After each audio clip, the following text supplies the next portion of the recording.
Hi there, it's Jenna Pecor with My Generosity Estate Sales, and today we're going to do a little short video about uranium glass.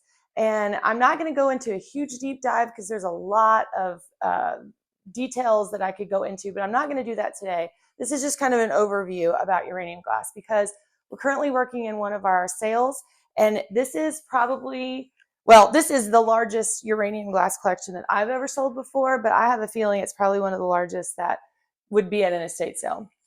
But a lot of people have never even seen this glass or know anything about it. So it's very cool.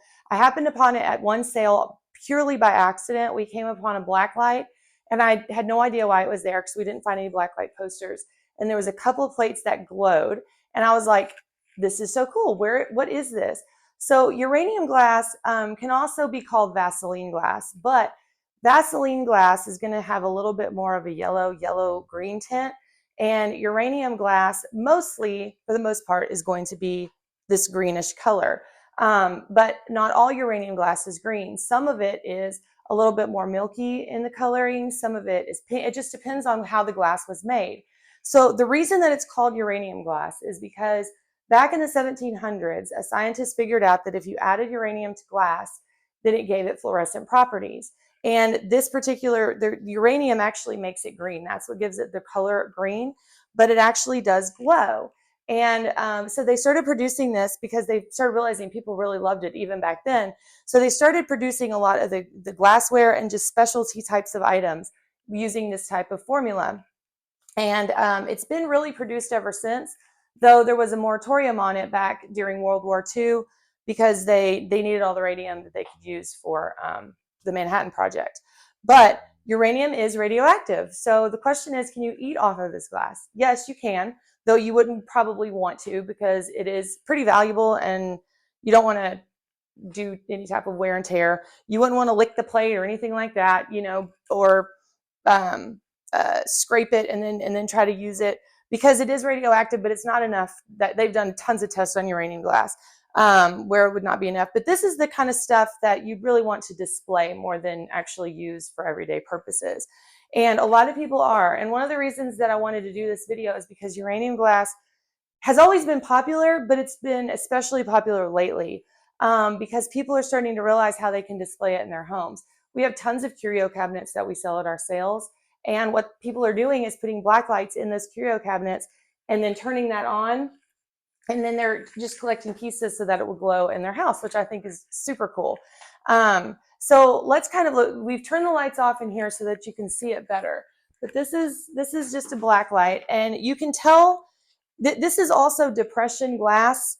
Although depression glass comes in a lot of different forms. Depression glass was made obviously during the Depression, so a lot of people give it that idea because it was produced pretty much up until World War II, and then they lifted that moratorium in the 50s. But the vintage glass that was made back then is going to be a lot more valuable, and there's probably going to be a lot more uranium content in the glassware. So the way that you know how much uranium glass or how much uranium is actually in the glass is really how bright it gets under a UV light. And so it is called your depression glass, but you also have green depression glass that does not glow. I don't know, let's see. This, like, you can kind of see the difference. This is the only non-uranium glass piece that we have. So you can see this is a much richer color of green because this is actually green glass that's made with this kind of coloring. This glass is green because of the uranium that's in it. So you can kind of see the difference. So let's go ahead and turn this on and I'll show you what it looks like. And pray that I don't drop this on top of all this because that would be very tragic and sad. So you can see how this glows. I mean, and you can kind of tell. So you can see, I don't know if it's showing up on camera. This piece has less uranium content than this piece. It's still uranium glass, but it doesn't glow as bright. I don't know if you can see that or not. But a lot of this is very brightly glowing. So we'll go down here and kind of look. Uh-oh, I turned it off. There we go. I mean, that's just like so cool. And I had no idea that this stuff existed. Now this is not uranium glass. This is just lightly colored green glass, but you can see how similar, oh, it is uranium glass. No, it's not. That's going to the other side. This is just green glass. This is uranium glass. But these are also pretty cool. They're miniatures and they're antique and vintage. So is uranium glass still produced today? Yes, but not very much of it. And the most popular producers of uranium glass probably is going to be Fenton or Anchor Hawking, although there's a lot of companies at one point that did produce this type of glass. But you'll probably see a lot of Fenton pieces in like sales and stuff. But so that is just a little lesson on uranium glass. So all this is going to be for sale, and our sale is going to be starting October 31st, 2024. I don't know when you're going to watch this video, but if you saw any pieces that you might like, we can certainly talk about selling them to you. Just go ahead and comment on the video below, and we can see if there's something that you might be interested in. Also, there'll be a link in this video below about our estate sale training course. We offer two different kinds. So there's one that, let's say that you're just having a estate sale for yourself.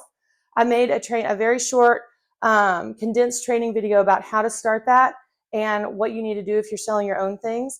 That's going to be in the link below. And then if you wanted to actually start an estate sale company and become a provider for your community, that's also going to be in the link below. And we'd love to talk to you more if this is something that you've kind of thought about doing. It's a great way to just make some really good money and help your community and people that need this service. And so many people need this service. So, but this is one of the cool pieces that you might find. I would love to do more videos on glassware because there's so many different kinds. So I'll try to add it every time that we come across something new. Actually, in this sale, there's going to be Fiesta ware, which is a whole nother kind of glassware. But I'll save that for another video. So thanks again. Bye.